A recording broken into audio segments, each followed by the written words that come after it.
کی بات ہے بھائی، ابھی تک ایف آئی آر درج نہیں ہوئی تو بات آگے کیسے بڑھے گی؟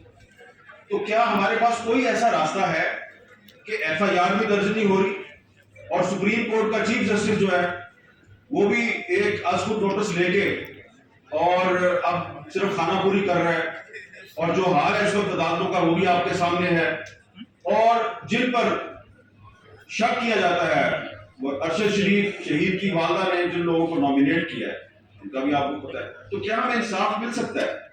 ایک سوال ہے۔ بہت سے لوگ یہ کہیں گے کہ انصاف نہیں مل سکتا۔ میں یہ سمجھتا ہوں کہ آپ کو انصاف مل سکتا ہے۔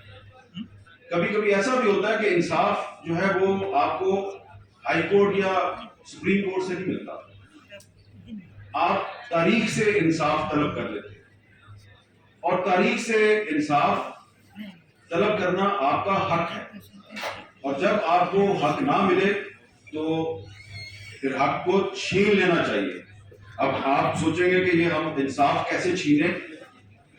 انصاف چھیننے کے دنیا میں بہت سے جائز قانونی طریقے موجود ہیں۔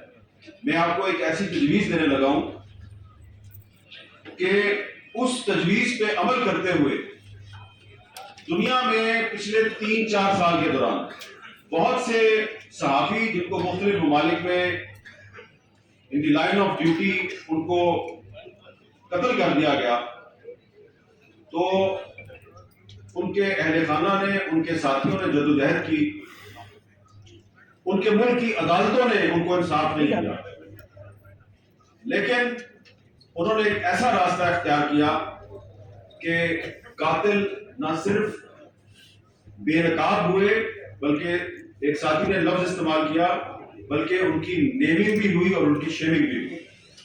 تو اگر یہ طریقہ کار جو ہے وہ افضل بٹ صاحب نے سعودی عرب کے صحافی عدنان خاشقجی کا ذکر کیا، جمال خاشقجی کا، تو جس طریقے سے آپ کو پتا ہے کہ جمال خاشقجی جو ہے اس کا مقدمہ کدھر چل رہا ہے؟ سعودی عرب میں تو نہیں چل رہا۔ کہاں چل رہا ہے؟ امریکہ میں بھی نہیں چل رہا، قتل ترکی میں ہوا تھا وہاں میں بھی نہیں چل رہا بھائی جان، اس کا مقدمہ چل رہا ہے دی ہیگ میں۔ اچھا، دی ہیگ میں کون چلا رہا ہے؟ میں آپ کو مثال یہ دینا چاہ رہا ہوں، میں آپ مثال اس لیے دے رہا ہوں، میں اس سے پہلے کلیئر کرنا چاہ رہا ہوں، ادھر بہت سے لوگ بیٹھے ہیں اور جو میں آپ کو تجویز دینے لگا ہوں وہ قابل عمل تجویز ہے۔ آپ کو کسی حکومت کے پاس جانے کی ضرورت نہیں، کسی یونائٹڈ نیشنز کے پاس جانے کی ضرورت نہیں، یہ کام آپ نے خود آپ کر سکتے ہیں with the help of civil society, لیکن اس کے لیے جرأت اور بہادری کی ضرورت ہے، بھاگنا نہیں ہے۔ کام آپ کر لیں گے، بھاگنا نہیں ہے اس کے لیے۔ یہ طریقہ کیا ہے؟ یہ طریقہ برٹرینڈ رسل نے اختیار کیا تھا جب 1966 میں برٹرینڈ رسل نے ایک رسل کوڈ قائم کیا پیپلز ٹریبیونل کے نام سے۔ ویتنام میں جو امریکہ نے وار کرائمز کیے تو برٹرینڈ رسل نے ان وار کرائمز کے خلاف ایک پرائیویٹ کوڈ بنائی پیپلز کوڈ کے نام سے۔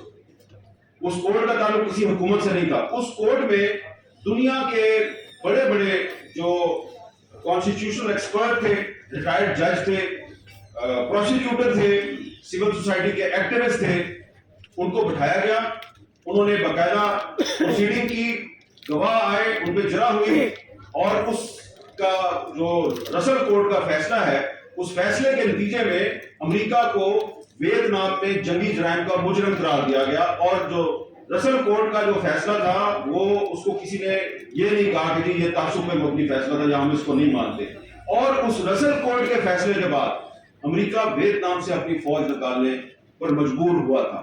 اس رسل کوڈ کو بعد میں پیپلز ٹریبیونل کا نام دیا گیا، اور پچھلے سال دی ہیگ میں عدنان خاشقجی، ایک سری لنکن جرنلسٹ اور ایک کولمبیا کے جرنلسٹ، ان 3 صحافیوں کی جو کیس تھا اس پہ ایک پیپلز ٹریبیونل بنایا گیا، اس کی پروسیڈنگ شروع ہوئی، پھر وہ جو ٹریبیونل تھا وہ ان تینوں ملکوں میں گیا، اور اس نے اس ٹریبیونل کو سعودی عرب میں نہیں جانے دیا گیا، لیکن عدنان خاشقجی کی جو وائف ہیں، جمال خاشقجی کی جو وائف ہیں، انہوں نے اس ٹریبیونل کے سامنے آ کے اپنی سٹیٹمنٹ دی۔ تو اس میں یہ نہیں ہوتا کہ آپ اپنا جو ذاتی موقف ہے اس کو آپ فیصلہ بنا کے اناؤنس کر دیں، ایسا بالکل نہیں ہوتا. جس طرح کے ایک کورٹ کا ایک پورا پروسیجر ہوتا ہے، اس پروسیجر کے مطابق چلتا ہے سارا کام. اس میں جو ججز ہوتے ہیں، اس پیپلز ٹریبیونل کے جو ججز ہوتے ہیں، وہ یا تو سپریم کورٹ کے ریٹائرڈ ججز ہوتے ہیں یا بہت اچھی انٹیگریٹی اور ساتھ والے پروسیکیوٹرز ہوتے ہیں. تو ان کی تو پاکستان میں کمی نہیں ہے. تو اب آپ نے کرنا کیا ہے؟ آپ کو اگر سپریم کورٹ آف پاکستان سے انصاف نہیں مل رہا، ہائی کورٹ سے انصاف نہیں مل رہا، اور ارشد شریف شہید کی فیملی جو ہے اس کو لوئر کورٹ میں جا کے تاریخ پہ تاریخ میں ان کو وہاں پہ پیش ہونا پڑتا ہے، اور سب کو پتا ہے کہ وہاں سے تو انصاف نہیں ملے گا. تو ہم نے اور آپ نے کرنا کیا ہے؟ بڑا سمپل ہے. آپ نے Pakistan federal union of journalist ہے اور دیگر جو اسٹیک ہولڈرز ہیں، آپ نے supreme court bar association, Pakistan bar council, human rights commission of Pakistan, reporters without border, committee to protect journalist اور فری پریس ان لمیٹڈ، ان سب کے ساتھ مل کے ایک میٹنگ کریں. یہ اس لیے میں نے نام لیا ہے کہ جو دی ہیگ میں جو پیپلز ٹریبیونل بنایا گیا ہے، جو دنیا کے مشہور صحافیوں کے قتل کے مقدمات کی سماعت کر رہا ہے، اس پیپلز ٹریبیونل کو بنانے میں R S F, reporters without borders, C P J اور فری پریس ان لمیٹڈ، ان 3 تنظیموں نے ان کو اکٹھا کیا. اور ان 3 تنظیموں کے ساتھ اگر آپ کا رابطہ نہیں ہے تو میں آپ کا رابطہ کروا دیتا ہوں. میں خود پچھلے سال دی ہیگ میں مجھے بھی بلایا گیا تھا، میں بھی وہاں پہ گیا تھا اور میں نے بھی وہاں پہ بات کی. تو یہ کوئی مشکل کام نہیں ہے. آپ نے پیپلز ٹریبیونل بنانا ہے. آپ کے پاس بہت بڑے بڑے لائرز ہیں، آپ کے پاس بہت بڑے بڑے ججز ہیں، لیکن اس میں ہوگا کیا کہ اس کو بالکل اسی طریقے سے چلانا ہے جیسے کہ ایک پراپر کورٹ چلتی ہے. اور اس میں آپ اپنا جو پرائم سسپیکٹ ہے، ملزم، جس کا آپ سب کو پتا ہے ملزم کون ہے. وہ والد صاحب نے ایک ملزم کا نام لیا ہے، ٹھیک ہے، وہ بھی ہوگا، اس کا نام ایف سے شروع ہوتا ہے. میرا خیال ہے ملزم کا نام تو بی سے شروع ہوتا ہے. تو ٹھیک ہے، دونوں کو ہم ملزم سمجھ لیتے ہیں. تو جتنے بھی ملزمان ہیں ان ملزمان کو باقاعدہ ہم سمن دیتے ہیں. پیپلز ٹریبیونل کی طرف سے ان کو خط لکھا جائے گا کہ اتنے فلاں دن اتنے بجے فلاں جگہ پہ ہماری سماعت ہوگی، ہماری پروسیڈنگ ہوگی، آپ آئیں اور اپنا موقف دیں. اگر وہ نہیں آتے تو اپنا وکیل بھیج دیں. اگر وکیل نہیں آتا اس کا مطلب ہے گلٹی.